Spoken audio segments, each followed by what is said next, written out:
ஒருநாள் ஒரு மாணவன் தனது ஆசானிடம் ஓடி வந்து சொன்னான், சார், எனக்கு நேரம் போதவில்லை.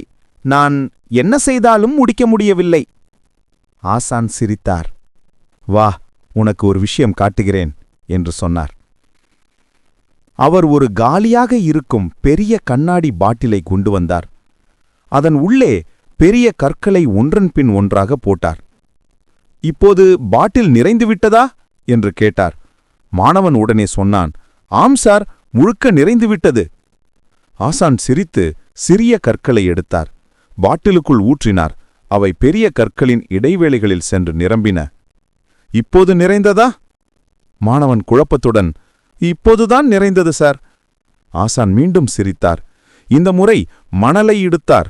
பாட்டிலுக்குள் ஊற்றினார். மணலும் கற்களின் இடைவெளிகளை நிரப்பியது. இதுவே நேர மேலாண்மை என்றார் ஆசான். பெரிய கற்கள் உன் வாழ்க்கையின் மிக முக்கியமான செயல்கள். சிறிய கற்கள் அவ்வளவாக முக்கியமில்லாதவை. மண் வீணாக்கும் வேலைகள். நீ எப்போதும் முதலில் மணலை போட்டால் பெரிய கற்களுக்கு இடமே இருக்காது. அதேபோல் நீ முதலில் முக்கியமல்லாத வேலைகளில் நேரத்தை விரயமாக்கினால் உன் இலக்குகளுக்கு நேரம் எப்போதும் போதாது. ஆனால் நீ முதலில் பெரிய கற்களை போட்டால் உன் வாழ்க்கையில் உண்மையாக முக்கியமானவை முதலில் செய்யப்படும். மாணவன் அதிர்ச்சியாக, சார், இதுவரை நான் செய்த பிழை புரிந்துவிட்டது. ஆசான் சிரித்து, நேரம் குறைவில்லை, முன்னுரிமை குறைகிறது என்றார். ஒவ்வொரு நாளும் முதலில் உன் பெரிய கற்களை தேர்வு செய். அதுதான் வெற்றியின் ரகசியம். மாணவன் தலையசைத்தான். அன்று முதல் அவன் வாழ்க்கை மாறிவிட்டது.